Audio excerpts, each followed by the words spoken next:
ಎಲ್ಲರ ಮನಸ್ಸಿನಲ್ಲಿ ಕಟ್ಟಕಡೆಯದಾಗಿ ಕಾಡುತ್ತಿರುವ ಒಂದೇ ಒಂದು ಪ್ರಶ್ನೆ ಏನು ಅಂದರೆ, ಯೂಟ್ಯೂಬ್ ಲೈವಲ್ಲಿ ಗೇಮ್ ಜಿಲೇಬಿ ಗೇಮ್ ಆಡ್ತಾ ಇರೋದು ಚಾನಲ್ಗೆ ಎಷ್ಟು ರೀತಿ ಒಳ್ಳೆಯದು ತಪ್ಪ, ಈ ಗೇಮ್ ಆಡೋದ್ರಿಂದ ಚಾನಲ್ಗೆ ಏನಾದರೂ ಇಶ್ಯೂ ಆಗುತ್ತಾ ಅಂತ ಎಲ್ಲರೂ ತುಂಬ ಕಡೆ ಕೇಳ್ತಾ ಇದ್ದಾರೆ. ನಾನು ತುಂಬ ಕಡೆ ಹೋಗ್ತಾ ಇದ್ದೀನಿ. ಈ ನಡುವೆ ಅಂತೂ ಎಲ್ಲ ಲೈವ್ಗಳಲ್ಲೂ ಅಷ್ಟೇ ಜಿಲೇಬಿ ಗೇಮ್ನ ತುಂಬ ಆಡ್ತಾ ಇದ್ದಾರೆ, ಮತ್ತು ವೈರಲ್ಲು ಕೂಡ ಆಗ್ತಾ ಇದೆ. ಆ್ಯಂಡ್ ಜಾಸ್ತಿ ಜನ ಅದರಲ್ಲಿ ಪಾರ್ಟಿಸಿಪೆಂಟು ಕೂಡ ಮಾಡ್ತಾ ಇದ್ದಾರೆ. ಆ್ಯಂಡ್ ಅದು ವಿಡಿಯೋ ಕೂಡ ಚೆನ್ನಾಗಿ ಬರ್ತಾ ಇದೆ, ಲೈವು ಕೂಡ ಚೆನ್ನಾಗಿ ಬರ್ತಾ ಇದೆ.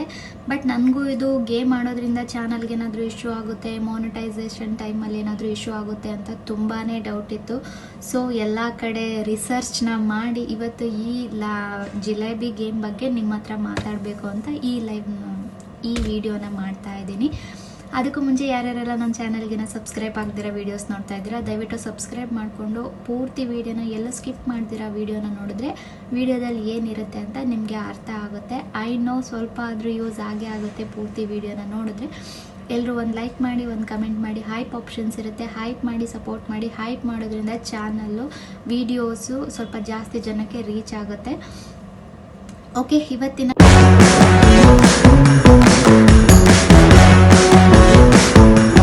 ಟಾಪಿಕ್ ಬಂದು ಜಿಲೇಬಿ ಗೇಮ್ ಲೈವಲ್ಲಿ ಆಡೋದು ಎಷ್ಟು ಸರಿ ಎಷ್ಟು ನಿಜ ಅಂತ.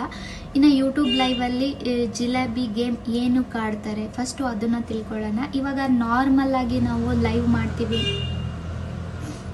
ಮಾಡ್ತೀವಿ ಅಂತ ಅಂದ್ಕೊಳ್ಳಿ. ಅದರಲ್ಲೂ ಈ ನಾನೇ ಫೇಸ್ ಲೈವ್ ಮಾಡ್ತೀನಿ, ನನಗೆ ತುಂಬಾ ಬ್ಯಾಡ್ ಕಮೆಂಟ್ಸ್ ಬರುತ್ತೆ. ನಿನಗೆ ಮಾಡೋಕ್ಕೆ ಕೆಲಸ ಇಲ್ವಾ, ಹೇಳೋರು ಕೇಳೋರಿಲ್ವಾ, ಬೆಳಗಿಂದ ಸಂಜೆ ಇದನ್ನೇ ಮಾಡ್ತೀಯಾ, ನಿನ್ನ ಕೆಲಸ ಏನೂ ಇರಲ್ವಾ, ನೀನೇನು ಹಿಂಗಿರ್ತೀಯ ಯಾವಾಗಲೂ ಲೈವಲ್ಲಿ, ನಿನಗೇನು ಮಾಡೋಕ್ಕೇನು ಕೆಲಸಗಳೇ ಇರಲ್ವಾ ಅಂತ ಈ ಥರ ತುಂಬ ಕ್ವಶನ್ಸ್ಗಳು ಬರುತ್ತೆ. ನಾನು ಇದಕ್ಕೆಲ್ಲ ಹೇಳೋದಿಷ್ಟೇ, ನಾವೊಂದೇನೋ ಒಂದು ಮಾಡ್ತಾ ಇರ್ತೀವಿ ಅಂದರೆ ಅಲ್ಲೊಂದು ಏನೋ ಒಂದು ಇರುತ್ತೆ. ನಾವು ನಮ್ಮ ಕೆಲಸಗಳನ್ನ ಮಾಡ್ಕೊಂಡೇ ಕೂತ್ಕೊಂಡಿರ್ತೀವಿ, ಯಾರೂ ಹಾಗೆ ಸುಮ್ಮನೆ ಕೂತ್ಕೊಂಡಿರಲ್ಲ. ಲೈವ್ ಮಾಡೋ ಪ್ರತಿಯೊಬ್ಬರು ಕೂಡ ಅವ್ರಿಗೆ ಗೊತ್ತಿರುತ್ತೆ ಅವ್ರ ಕಷ್ಟ ಏನು ಅಂತ. ಸೊ ಈ ಥರ ಕ್ವಶನ್ಗಳನ್ನ ಅವಾಯ್ಡ್ ಮಾಡೋದಕ್ಕೆ ಜಿಲೇಬಿ ಗೇಮ್ ಆಡೋದ್ರಿಂದ ಈ ಥರ ಕ್ವಶನ್ಗಳು ಬರಲ್ಲ ಅಂತ ಹೇಳಕ್ಕೆ ಇಷ್ಟಪಡ್ತೀನಿ. ಇನ್ನು ಜಿಲೇಬಿ ಗೇಮ್ ಆಡೋದ್ರಿಂದ ನಮಗೆ ವಾಚ್ ಟೈಮ್ ಕೂಡ ಬೇಗ ಮಾಡ್ಕೊಬೋದು, ಸಬ್ಸ್ಕ್ರೈಬ್ನು ಕೂಡ ಬೇಗ ಮಾಡ್ಕೊಬೋದು, ಮತ್ತು ವ್ಯೂವರ್ಸ್ನು ಕೂಡ ಜಾಸ್ತಿ ಮಾಡ್ಕೊಬೋದು, ಲೈವು ಕೂಡ ವೈರಲ್ ಆಗುತ್ತೆ. ಯಾವ ರೀತಿ ಅಂತ ಅಂದರೆ, ಇನ್ನು ಜಿಲೇಬಿ ಗೇಮ್ ಅನ್ನೋದು ಯೂಟ್ಯೂಬ್ ಲೈವ್ನಲ್ಲಿ ಆಡೋ ಒಂದು ತುಂಬ ಫನ್ ಮತ್ತು ಇಂಟ್ರೆಸ್ಟಿಂಗ್ ಆಗಿರೋ ಎಂಟರ್ಟೈನ್ಮೆಂಟ್ ಕೊಡೋ ಅಂಥ ಗೇಮ್ ಆಗಿರುತ್ತೆ. ಈ ಗೇಮ್ನ ಮುಖ್ಯ ಉದ್ದೇಶ ಲೈವ್ನಲ್ಲಿ ಇರುವ ವೀಕ್ಷಕರನ್ನು ಆ್ಯಕ್ಟಿವ್ ಆಗಿ ಇಡೋದು ಮತ್ತು ಚಾಟ್ನಲ್ಲಿ ಹೆಚ್ಚು ಎಂಗೇಜ್ಮೆಂಟ್ ಆಗಿ ಇರೋ ಥರ ನೋಡ್ಕೊಳ್ಳುತ್ತೆ ಜಿಲೇಬಿ ಗೇಮ್. ಅಂದರೆ ಜಾಸ್ತಿ ಈಗ ವ್ಯೂವರ್ಸ್ ಬಂದಿರ್ತಾರೆ ಅಲ್ವಾ, ಇವಾಗ ನಾರ್ಮಲಾಗಿ ನಾವು ಹಿಂಗೆ ಮಾತಾಡ್ಸ್ಕೊಂಡು ಕೂತ್ಕೊಂಡ್ರೆ ಕಾಮನ್ನಾಗಿ ಏನು ಮಾತಾಡಿಸ್ಬಿಡ್ತೀವಿ ಹೇಳಿ, ತಿಂಡಿ ಆಯಿತಾ, ಚೆನ್ನಾಗಿದ್ದೀರಾ, ಏನು ತಿಂಡಿ ತಿಂದ್ರಿ, ಹೇಗಿದ್ದೀರಾ, ಏನು ಮಾಡ್ತಾ ಇದ್ದೀರಾ, ಇಷ್ಟೇ. ಇನ್ನೇನು ಕೇಳೋಕ್ಕಾಗಲ್ಲ ಅವ್ರ ಕಷ್ಟ ಸುಖನ, ಯಾಕಂದರೆ ಇದು ಸೋಷಿಯಲ್ ಮೀಡಿಯಾ ಲೈವ್ ಇರುತ್ತೆ. ಸೊ ಜಾಸ್ತಿ ಯಾರು ಕಷ್ಟ ಸುಖನೂ ಮಾತಾಡ್ಕೊಳಕ್ಕಾಗಲ್ಲ. ಕಷ್ಟ ಸುಖನ ಮಾತಾಡೋ ಅಷ್ಟು ಯಾರ ಹತ್ರನೂ ನಾವು ಕ್ಲೋಸ್ ಇರೋಕ್ಕಾಗಲ್ಲ. ಯಾಕಂದರೆ ಲೈವ್ ಅಂದ್ರೇ ಅಷ್ಟಲ್ವಾ, ನಮ್ಮದು ಕೆಲಸ ಮುಗಿಸ್ಕೊಳ್ಬೇಕು ಅಷ್ಟೇ. ಅಂದರೆ ಲೈವಲ್ಲಿ ಬಂದಿರೋರನ್ನ ಮಾತಾಡಿಸ್ಬೇಕು, ಕಳಿಸ್ಬೇಕು, ಅಷ್ಟೇ ಲೈವ್ನ ಉದ್ದೇಶ ಆಗಿರುತ್ತೆ.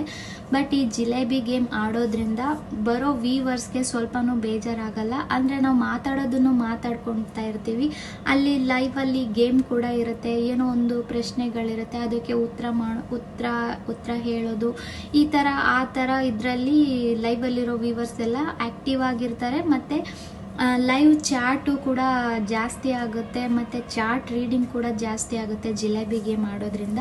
ಇದರಿಂದ ನಮ್ಮಲ್ಲಿ ಬರೋ ವ್ಯೂವರ್ಸ್ಗಳಿಗೆ ಸ್ವಲ್ಪನೂ ಬೋರ್ ಆಗಲ್ಲ, ಅವ್ರುಗಳು ತುಂಬ ಆ್ಯಕ್ಟಿವ್ ಆಗಿರ್ತಾರೆ. ಇನ್ನು ಈ ಗೇಮ್ನ ಹೇಗೆ ಆಡಬೇಕು ಅಂತ ಅಂದರೆ, ಯೂಟ್ಯೂಬಲ್ಲಿ ಒಂದು ಪದ ಹೇಳ್ತಾರೆ, ಸಾಮಾನ್ಯವಾಗಿ ಜಿಲೇಬಿ ಅದನ್ನು ವೀಕ್ಷಕರು ಲೈವ್ ಚಾಟ್ನಲ್ಲಿ ಟೈಪ್ ಮಾಡಬೇಕಾಗುತ್ತೆ. ಯೂಟ್ಯೂಬರೇ ಒಂದು ಪದ ಹೇಳಿದ್ರೆ ಅದನ್ನು ಜಿಲೇಬಿ ಗೇಮಲ್ಲಿ ಟೈಪ್ ಮಾಡಬೇಕಾಗುತ್ತೆ. ಅಂದರೆ ಇದು ಸಿಂಪಲ್ ಗೇಮ್ ಅಲ್ಲ, ಹೊಸ ಮತ್ತು ಹಲವು ಟ್ವಿಸ್ಟ್ಗಳನ್ನ ಇಟ್ಟಿರುತ್ತೆ, ಆವಾಗ ಚೇಂಜ್ ಆಗ್ತಾ ಇರುತ್ತೆ. ಇದರಲ್ಲಿ 4ರಿಂದ 5 ಥರ ಗೇಮ್ಗಳಿರುತ್ತೆ. ಒಂದೇ ಥರ ಆಡ್ತಾಯಿದ್ರೆ ಬೋರ್ ಆಗ್ತಾಯಿದ್ರೆ ಬೇರೆ ಬೇರೆ ರೀತಿ ಚೇಂಜ್ ಮಾಡ್ಕೊಬೋದು, ಆಡ್ಬೋದು. ಇದರಿಂದ ಚಾನಲ್ಗಂತೂ ಚೆನ್ನಾಗಿ ವ್ಯೂವರ್ಸು ಬರ್ತಾರೆ, ವಾಚ್ ಟೈಮು ಚೆನ್ನಾಗಿ ಸಿಗುತ್ತೆ, ಎಲ್ಲ ಲೈವು ಕೂಡ ತುಂಬಾ ವೈರಲ್ ಕೂಡ ಆಗ್ತಾ ಇದೆ. ಈ ಜಿಲೇಬಿ ಗೇಮ್ ಆಡೋದ್ರಿಂದ ಲೈವು ಕೂಡ ವೈರಲ್ ಆಗ್ತಾ ಇದೆ. ಅದು ನಾನು ಗೋ ಅಂದಾಗ ಮಾತ್ರ ಜಿಲೇಬಿ ಟೈಮ್ ಮಾಡಬೇಕಾಗುತ್ತೆ. ಇನ್ನು ನಾನು ಹೇಳೋದಕ್ಕೂ ಮುಂಚೆ ಟೈಪ್ ಮಾಡೋಕ್ಕಾಗಲ್ಲ, ಸಾರಿ. ನಾನು ಗೋ ಅಂದಾಗ ಮಾತ್ರ ಜಿಲೇಬಿ ಟೈಪ್ ಮಾಡಬೇಕಾಗುತ್ತೆ.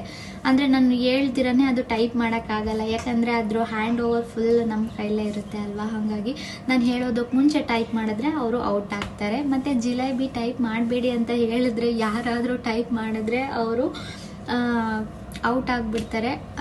ಟ್ರಿಕ್ ರೌಂಡ್ ಅಂದ್ಬಿಟ್ಟು ಔಟ್ ಆಗಿಬಿಡ್ತಾರೆ. ಮೊದಲು 3 ಅಥವಾ 5 ಜನಗೆ ಶಾರ್ಟ್ ಔಟ್ ಇರುತ್ತೆ. ಕೆಲವೊಮ್ಮೆ ಇಮೋಜಿಸ್ ಬೆಳೆಸಿ ಆಟನ ಆಡ್ಬೋದು. ಈ ಥರ ಈ ಗೇಮ್ ಆಡೋದ್ರಿಂದ ತುಂಬಾ ಎಂಟರ್ಟೈನ್ಮೆಂಟ್ ಆಗಿರುತ್ತೆ, ಫನ್ ಆಗೋ ಇರುತ್ತೆ. ಚಾನಲ್ಗೂ ಕೂಡ ಜಾಸ್ತಿ ಜನ ಬರ್ತಾರೆ, ಜಾಸ್ತಿ ವ್ಯೂವರ್ಸ್ ಬರ್ತಾರೆ. ಈ ಗೇಮ್ ಏನಕ್ಕಪ್ಪ ಪಾಪ್ಯುಲರ್ ಅಂತ ಕೇಳ್ಬೋದು ನೀವು. ಅದಕ್ಕೆ ಹೇಳೋದಾದರೆ ಅಂದರೆ ಲೈವಲ್ಲಿ ಬಂದಿರೋರಿಗೆ ಬೋರ್ ಆಗಲ್ಲ, ಮತ್ತು ಚಾಟ್ ಮಾಡೋದ್ರಲ್ಲಿ ಜಾಸ್ತಿ ಭಾಗವಹಿಸ್ತಾರೆ. ಅಂದರೆ ಅಲ್ಲಿ ಕ್ವಶನ್ಗಳು ಬರ್ತಾ ಇರುತ್ತೆ ಅಲ್ವಾ, ಅದಕ್ಕೆ ಆನ್ಸರ್ ಮಾಡೋದಕ್ಕೆ ಜಾಸ್ತಿ ಜನ ಭಾಗವಹಿಸ್ತಾರೆ. ಮತ್ತು ನಮ್ಮ ಲೈವು ಜಾಸ್ತಿ ಹೊತ್ತು ನೋಡ್ತಾರೆ. ಈಗ ನಾರ್ಮಲಾಗಿ ಈಗ ನಾವು ತಿಂಡಿ ಆಯಿತಾ ಇವಾಗ ನಾನು ಈ ಥರ ಫೇಸ್ ಲೈವ್ ಮಾಡಿದ್ರೆ ಹಾಯ್ ಅಂತೀನಿ, ತಿಂಡಿ ಆಯಿತಾ ಅಂತೀನಿ, ಊಟ ಆಯಿತಾ ಅಂತೀನಿ, ಅವರು ಹ್ಞೂ ಅಂತಾರೆ. ಇನ್ನು ಹೆಚ್ಚು ಅಂದರೆ ವೀಡಿಯೋಸ್ ನೋಡಿ ಅಂತೀವಿ, ಸರಿ ಆಯಿತು ಅಂತಾರೆ, ಬಾಯ್ ಅಂತಾರೆ. ಅಷ್ಟೇ, ಏನೊಂದು 5 ನಿಮಿಷ ಅಷ್ಟೇ. ಅಮ್ಮಮ್ಮ ಅಂದರೆ ಒಂದು 5 ನಿಮಿಷ ಒಬ್ಬರು ಹೊಸಬ್ರು ಬಂದರೆ ನಮ್ಮ ಜೊತೆ ಮಾತಾಡ್ಬೋದು.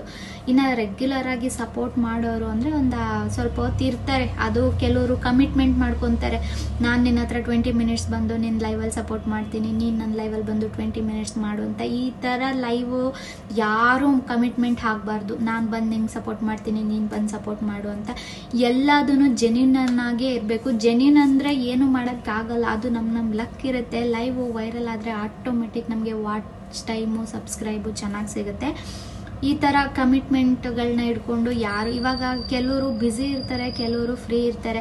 ನಾನಾದರೂ ಅಷ್ಟೇ ನೋಡ್ತೀನಿ, ನನ್ನ ಟೈಮ್ ಫ್ರೀ ಇದ್ದಾಗ ನಾನು ಎಲ್ರಿಗೂ ಹೋಗಿ ಸಪೋರ್ಟ್ ಮಾಡ್ತೀನಿ. ಇನ್ನು ಕೆಲವು ಟೈಮ್ ಫ್ರೀನೇ ಇರಲ್ಲ, ಇವಾಗ ಅವ್ರು ಬಂದಿರ್ತಾರೆ, ನಾನು ಹೋಗೋಕ್ಕಾಗಲ್ಲ. ಆ ಥರ ಕಮಿಟ್ಮೆಂಟ್ಗಳನ್ನ ಮಾತ್ರ ಇಟ್ಕೊಬಾರ್ದು. ನಮಗೆ ಫ್ರೀ ಇದ್ದಾಗ ಹೋಗಿ ನಾವು ಸಪೋರ್ಟ್ ಮಾಡಬೇಕಷ್ಟೇ. ಆ ಥರ ಆದರೆ ಲೈವು ಆರಾಮಾಗಿರುತ್ತೆ. ಬಟ್ ಈ ಜಿಲೇಬಿ ಗೇಮ್ ಆ ಥರ ಅಲ್ಲ. ನಾವು ಯಾರನ್ನು ಬನ್ನಿ ಅಂತಲೂ ಕರೆಯೋ ಆಗಿರಲ್ಲ. ಅದರಲ್ಲಿ ಕ್ವಶನ್ ಆ್ಯಂಡ್ ಆನ್ಸರ್ ಇರೋದ್ರಿಂದ ಎಲ್ಲರೂ ಇಷ್ಟಪಟ್ಟು ಬರ್ತಾರೆ. ಸುಮ್ಮನೆ ಕೂತಿರೋರು ಏನೇನೋ ನೋಡಿಕೊಂಡು ಟೈಮ್ ಪಾಸ್ ಮಾಡೋದ್ರ ಬದಲು ಬಿಡು, ಇದು ಕ್ವಶನ್ಗಳಿಗೆ ಆನ್ಸರ್ ಆದರೂ ಮಾಡಿದ್ರೆ ಸ್ವಲ್ಪ ನಮ್ಮ ಮೈಂಡು ಆ್ಯಕ್ಟಿವ್ ಆಗುತ್ತೆ ಅನ್ನೋ ಮೆಂಟಾಲಿಟಿ ಅವ್ರು ಕೂಡ ಇರ್ತಾರೆ. ಜಾಸ್ತಿ ಚಾನಲ್ಲು ಎಂಗೇಜ್ಮೆಂಟ್ ಆಗಿರುತ್ತೆ. ಎಂಗೇಜ್ಮೆಂಟ್ ಅಂದರೆ ಅದೇ ಚಾನಲಲ್ಲಿ ಎಲ್ಲರೂ ಪಾರ್ಟಿಸಿಪೇಟ್ ಮಾಡ್ತಾ ಇರ್ತಾರೆ ಅಲ್ವಾ, ಜಾಸ್ತಿ ಚಾನಲ್ಲು ಎಂಗೇಜ್ ಆಗಿರುತ್ತೆ. ಈ ಥರ ಗೇಮ್ ಆಡೋದ್ರಿಂದ ಚಾನಲ್ಗೆ ತುಂಬಾ ಇಂಪ್ರೂವ್ಮೆಂಟ್ ಇದೆ. ನನಗೂ ಇದ್ರ ಬಗ್ಗೆ ತುಂಬಾ ಡೌಟ್ ಇತ್ತು. ನಾನು ಕೆಲವ್ರು ಲೈವಲ್ಲಿ ಹೋಗಿ ಕೇಳಿದ್ದೀನಿ, ಜಿಲೇಬಿ ಗೇಮ್ ಆಡೋದ್ರಿಂದ ಲೈವ್ಗೆ ಅಥವಾ ಚಾನಲ್ ಮಾನಿಟೈಸ್ ಟೈಮ್ಗೆ ಏನಾದರೂ ಇಶ್ಯೂಸ್ ಆಗುತ್ತಾ ಅಂತ. ಏನೂ ಇಶ್ಯೂಸ್ ಆಗಲ್ಲ. ಆರಾಮಾಗಿ ಈ ಗೇಮ್ನ ಆಡ್ಬೋದು, ಆರಾಮಾಗಿ ಸಬ್ಸ್ಕ್ರೈಬರ್ನ ತೊಗೊಬೋದು, ಆರಾಮಾಗಿ ನಮ್ಮ ವಾಚ್ ಟೈಮ್ನ ಕಂಪ್ಲೀಟ್ ಮಾಡ್ಕೊಬೋದು. ಅದು ಇದು ಮಾತಾಡೋರು ಬಾಯಿಗಳಿಂದ ತಪ್ಪಿಸ್ಕೊಬೋದು. ಯಾಕಂದರೆ ಗೇಮ್ ಆಡೋದ್ರಿಂದ ಯಾರೂ ಬಂದು ಬ್ಯಾಡಾಗಿ ಕಮೆಂಟ್ ಮಾಡೋಕ್ಕಾಗಲ್ಲ. ಯಾಕೆ ಹೇಳಿ, ಗೇಮ್ ಇರುತ್ತೆ ಅಲ್ವಾ, ಅದರಲ್ಲಿ ಯಾರೂ ಬಂದು ಕೆಟ್ಟದಾಗ ಮಾತಾಡೋಕ್ಕಾಗಲ್ಲ. ಯಾಕಂದರೆ ನಾವೇನಾದರೂ ಈ ಥರ ಫೇಸ್ ಲೈವ್ ಮಾಡಿದ್ರೆ ಬಂದು ಬ್ಯಾಡಾಗಿ ಕಮೆಂಟ್ ಮಾಡ್ತಾರೆ. ಜಿಲೇಬಿ ಗೇಮ್ ಆಡೋದ್ರಿಂದ ಆ ಥರ ಯಾರೂ ಬ್ಯಾಡ್ ಕಮೆಂಟ್ನ ಹಾಕೋದಕ್ಕಾಗಲ್ಲ. ಆರಾಮಾಗಿ ಗೇಮ್ನ ಆಡ್ಬೋದು, ಆರಾಮಾಗಿ ವಾಚ್ ಟೈಮ್ನ ಕಂಪ್ಲೀಟ್ ಮಾಡ್ಕೊಬೋದು, ಮತ್ತು ಆರಾಮಾಗಿ ಸಬ್ಸ್ಕ್ರೈಬರ್ಸ್ನೂ ಕೂಡ ನಾವು ಆರಾಮಾಗಿ ಕಂಪ್ಲೀಟ್ ಮಾಡ್ಕೊಬೋದು. ನನ್ನ ಕಡೆಯಿಂದ ನಾನು ಇವಾಗ ಇದಕ್ಕೆ ಸಾಲ್ವ್ ಮಾಡ್ತಾ ಇದ್ದೀನಿ. ಏನಂದರೆ ಈ ಗೇಮ್ನ ಆರಾಮಾಗಿ ಮಾಡ್ಕೊಳ್ಳಿ, ಆಟ ಆಡ್ಕೊಳ್ಳಿ, ನಿಮ್ಮ ಸಬ್ಸ್ಕ್ರೈಬರ್ಸ್ನ ಜಾಸ್ತಿ ಮಾಡ್ಕೊಳ್ಳಿ, ನಿಮ್ಮ ವಾಚ್ ಟೈಮ್ನ ಆದಷ್ಟು ಬೇಗ ಕಂಪ್ಲೀಟ್ ಮಾಡ್ಕೊಳ್ಳಿ. ಮತ್ತು ನಿಮ್ಮ ಚಾನಲ್ಲು ಜಾಸ್ತಿ ಎಂಗೇಜ್ ಆಗೇ ಇರುತ್ತೆ, ಮತ್ತು ವ್ಯೂವರ್ಸು ಕೂಡ ಜಾಸ್ತಿ ಆಗುತ್ತೆ. ಮೇಯ್ನ್ ಪ್ಲಸ್ ಪಾಯಿಂಟ್ ಏನು ಅಂದರೆ ಲೈವು ವೈರಲ್ ಆಗುತ್ತೆ ಬೇಗ. ಇವಾಗ ನಾವು ಒಂದು 2 ತಿಂಗಳು 3 ತಿಂಗಳು ಲೈವ್ ಮಾಡಿದ್ರು ಕೂಡ ನಮ್ಮ ಲೈವು ವೈರಲ್ ಆಗಿರಲಿಲ್ಲ, ಫೇಸ್ ಲೈವ್ ಮಾಡಿದ್ರು. ಇನ್ನು ಇವಾಗ ಇದು ಜಿಲೇಬಿ ಗೇಮ್ ಆಡ್ತಿರೋರ್ದು ಒಂದು ವಾರ 2 ವಾರ ಆಗಿರಲ್ಲ ಚಾನಲ್ನ ಸ್ಟಾರ್ಟ್ ಮಾಡಿ ಜಿಲೇಬಿ ಗೇಮ್ ಆಡ್ತಾ ಇದ್ದಾರೆ. ಸೊ ಅದರಿಂದ ಅವ್ರ ಚಾನಲ್ಲು ಬೇಗ ಗ್ರೌತ್ ಆಗ್ತಾ ಇದೆ, ವೈರಲ್ ಆಗ್ತಾ ಇದೆ. ಚಾನಲ್ ವೈರಲ್ ಆಗಿಬಿಟ್ರೆ ಸಾಕು, ಲೈವು ಒಂದು ಸಲ ವೈರಲ್ ಆಗಿಬಿಟ್ರೆ ನಮಗೆ ಆರಾಮಾಗಿ ಸಬ್ನ ಕಂಪ್ಲೀಟ್ ಮಾಡ್ಕೊಬೋದು. ವಾಚ್ ಟೈಮ್ನು ಆರಾಮಾಗಿ 50-80% ಆರಾಮಾಗಿ ವಾಚ್ ಟೈಮ್ನ ಕಂಪ್ಲೀಟ್ ಮಾಡ್ಕೊಬೋದು. ಇನ್ನು ಲೈವ್ ಒಂದು ಸಲ ವೈರಲ್ ಆದರೆ ಅದು ಏನಿಲ್ಲ ಅಂದರೂ ಮಿನಿಮಮ್ 15 ಡೇಸು 1 ಮಂತು ಆ ಥರ ಇರುತ್ತೆ. ಅವಾಗ ಬಂದು ಎಲ್ಲರೂ ಸಪೋರ್ಟ್ ಮಾಡ್ತಾನೆ ಇರ್ತಾರೆ. ಏನಿಲ್ಲ ಮಿನಿಮಮ್ ಅಂದರೂ ಒಂದು 10K ಈ ಥರ ಲೈವ್ ವ್ಯೂಸ್ ಬಂದರೆ ನಮ್ಗೆ ಆರಾಮಾಗಿ 100 ಈ ಥರ ವಾಚ್ ಟೈಮ್ ಬಂದುಬಿಡುತ್ತೆ. 100 ನಮಗೆ ವಾಚ್ ಟೈಮ್ ಬೇಕಾಗಿರೋದು 4000 ಇಲ್ಲ ಹಾಫ್ ಮೂನು ಮಾಡ್ಕೊತೀನಿ ಅಂದರೆ 3000. ಈ ಥರ ಈ ಜಿಲೇಬಿ ಗೇಮ್ ಆಡಿಕೊಂಡು ನಾವು ಒಂದು ತಿಂಗಳಲ್ಲೇ ಚಾನಲ್ನ ಮಾನಿಟೈಸ್ ಮಾಡ್ಕೊಬೋದು. ಅಫ್ಕೋರ್ಸ್ ವಾಚ್ ಟೈಮ್ ಕಂಪ್ಲೀಟ್ ಆದರೆ ಲೈವ್ ಒಂದ್ಸಲ ವೈರಲ್ ಆದರೆ ಸಬ್ಬು ಕೂಡ ಆಟೋಮೆಟಿಕ್ ಜಾಸ್ತಿ ಆಗಿಬಿಡುತ್ತೆ, ವಾಚ್ ಟೈಮು ಕೂಡ ಆರಾಮಾಗಿ ಕಂಪ್ಲೀಟ್ ಆಗುತ್ತೆ. ಓಕೆ, ಇವತ್ತಿನ ವಿಷಯ ಇದಾಗಿತ್ತು. ಜಿಲೇಬಿ ಗೇಮ್ನ ಆರಾಮಾಗಿ ಲೈವಲ್ಲಿ ಮಾಡ್ಬೋದು, ಅದರಿಂದ ಚಾನಲ್ಗೆ ಯಾವುದೇ ರೀತಿ ತೊಂದರೆ ಆಗಲ್ಲ ಅಂತ ಹೇಳ್ತಾ ಈ ವಿಡಿಯೋನ ಇಲ್ಲಿಗೆ ಎಂಡ್ ಮಾಡ್ತಾ ಇದ್ದೀನಿ. ನೆಕ್ಸ್ಟ್ ವಿಡಿಯೋದಲ್ಲಿ ಸಿಗ್ತೀನಿ. ಬೇರೆ ವಿಡಿಯೋ ಏನಾದರೂ ಬೇಕು ಅಂದರೆ ನನಗೆ ಒಂದು ಕಮೆಂಟ್ ಹಾಕಿ, ನಾನು ಅದ್ರ ಬಗ್ಗೆ ವಿಡಿಯೋನ ತಿಳ್ಕೊಂಡು ಮಾಡೋದಕ್ಕೆ ಪ್ರಯತ್ನ ಮಾಡ್ತೀನಿ ಅಂತ ಹೇಳ್ತಾ ಈ ವಿಡಿಯೋನ ಇಲ್ಲಿಗೆ ಎಂಡ್ ಮಾಡ್ತಾ ಇದ್ದೀನಿ. ನೆಕ್ಸ್ಟ್ ವಿಡಿಯೋಗೋಸ್ಕರ ನನ್ನ ನೆನೆಸ್ಕೊತಾ ಇರಿ, ವೆಯ್ಟ್ ಮಾಡ್ತಾ ಇರಿ ಅಂತ ಹೇಳ್ತಾ till then take care, love you all, bye.